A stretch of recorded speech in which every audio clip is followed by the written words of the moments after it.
Okay, what's up YouTube? This is Lawman FJ. I'm going to take a quick look at the Oreo update for the Galaxy Note 8. Now, let's go ahead and look at the build number there, or the software version. So you go into About Phone, and you'll see that it looks just like the S9 Plus. How that looks in that area. Let's get into that and see how that one looks, just so you can compare. So, as you can see, it's updated to look like that. Now, when you tap onto the software version, you see the 8.0 right there, 9.0 Samsung Experience. Go ahead and tap on that, and you get the Oreo symbol there, and you get the octopus that you can fool around with if you want to. Okay, before I downloaded it, I did screenshot the changelog. So as you can see, it came in at 1329 megabytes. Not as big as the S8 Plus, which came in at 1500 megabytes. But they did explain a lot of the features. You get the 9.0 upgrade Samsung Experience with Oreo. You get the 8.0. And you get all the features that come along with the 8.0 experience on the Pixels. You get the biometric improvement for Samsung there, quick panel. That changes. Home screen, you get a few changes there. The keyboard, you got some changes there. And I can post this if folks want it to take a look at the changelog if you want to see what it is.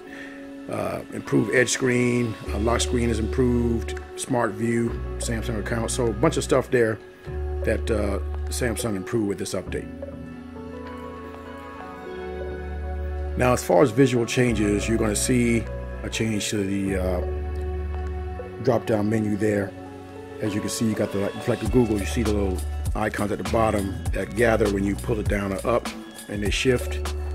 So that's new there. And then with the fingerprint gesture, you get to swipe down twice, just like the S8 Plus does. You swipe down once, swipe down twice, you get to the toggles. So that works pretty good. Now, for some reason, I feel like this is not as fluid as the S8 Plus. Like, it doesn't feel as snappy as the S8 Plus. When they got Oreo, it seemed a little bit more snappier than the than the Note 8, as you can see right here. This S8 is working pretty well, and no problems. But this one seemed a little bit sluggish to me.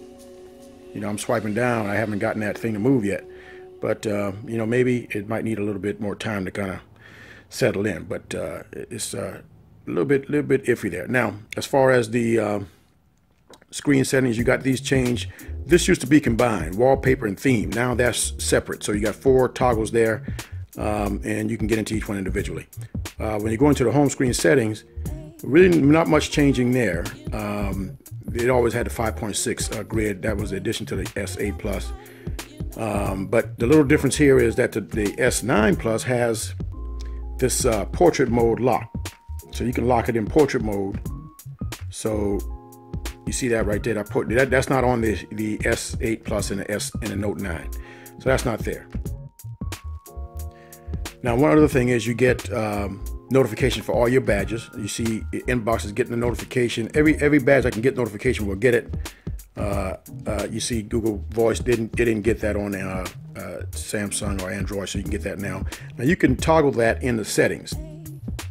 So if you go into the settings area, you can see where you get the option to use icon badges with numbers or icon badges without numbers. If you turn this off, you're going to get the dots like you got on the on the Pixel, but I like the numbers, so I put that back on.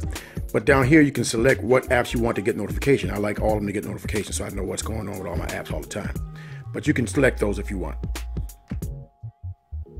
Now, the other thing you want to get with this is the transparency on the lock screen. So if you go into settings, and you go into lock screen and security, and you go down here to notifications. If you tap on that, you're going to get this transparency bar here, and you can see how it looks in the sample up here. So, and I like that. This is pretty cool. When you on your lock screen, you get the transparency over the lock screen versus.